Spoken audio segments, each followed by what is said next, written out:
taranja lomano hiditreto manomboka etontsika dia iresaka ny lalaon'ny nosy ka ny taranja lomano no resahantsika voalohany zay nanoma tena any amin'iny faritra Tomasiny iny efa herinandro maromaro zay.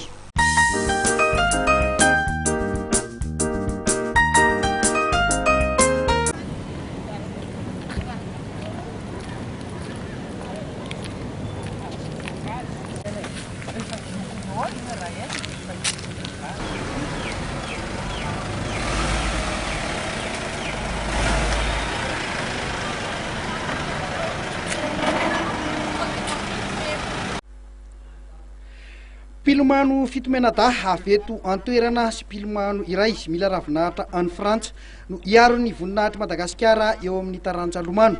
Efa herinandro mahery zao no nanoma tena teto Tomasina izy ireo. Saika efa niatrika faninanana resam-pirenena avokoa izy valomenada ireto ary isan'ny manana fotoana tsara indrindra ihany koa eto Madagasikara. Ny taletekinika nasionaly Vola Razafindrainy be sy ny mpanazatra Razafindrafidy Naivo no manomana ny pilomano malagasy. Amboaratina Tomona andray anjara eo amin'ny 100 metatra papillon sy 50 metatra do atsy La Réunion. Manana fotoana tsara indrindra izy eto Madagasikara eo amin'ny 100 metatra papillon 2 minitra sy 7 sekondra. Maromaro ny faninanana resam-pirenena efa nandraisany anjara, isan'izany ny lalaon'ny nosy Stade Seychelles tamin'ny taona 2012 izay nahazony medaly volafotsy iray sy alimy iray. Ny telo nandray anjara tamin'ny fiadinany tompotaka eran-tany tamin'ny taona 2012, 2012, 2012. Teo ihany koa ny Mitiny de La Réunion izay efa nahazony medaly volafotsy sy alimy. Ny kluban'ny Sirène Sandisy avy any Antsirabe no nivoahany Amboaratina Tomona. Ho azy dia anome ny herin'ny rehetra ny tenany hibatana medaly volamena.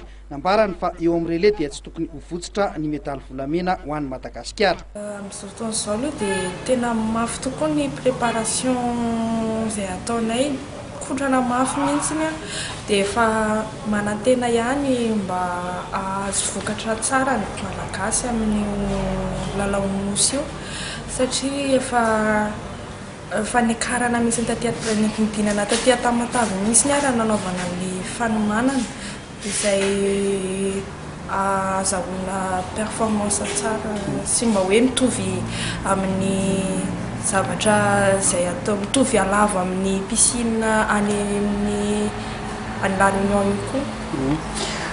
Efa maromaro ianao niatrika ny lalaon'ny nosy efa misy fatapatatra ve ny adversaire-nao amin'le preuve andraisanao anjara?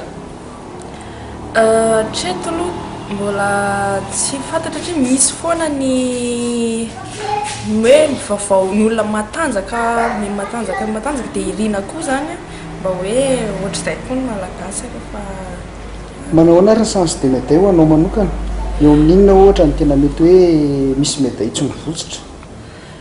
Ny raha ny fahitako azy aloha ohatra ny eo amin'ny relais no tena hoe tsy hoe manantena be mihitsy izay eo amin'ny relais, dia raha ny individuel indray eo amin'ny papillon.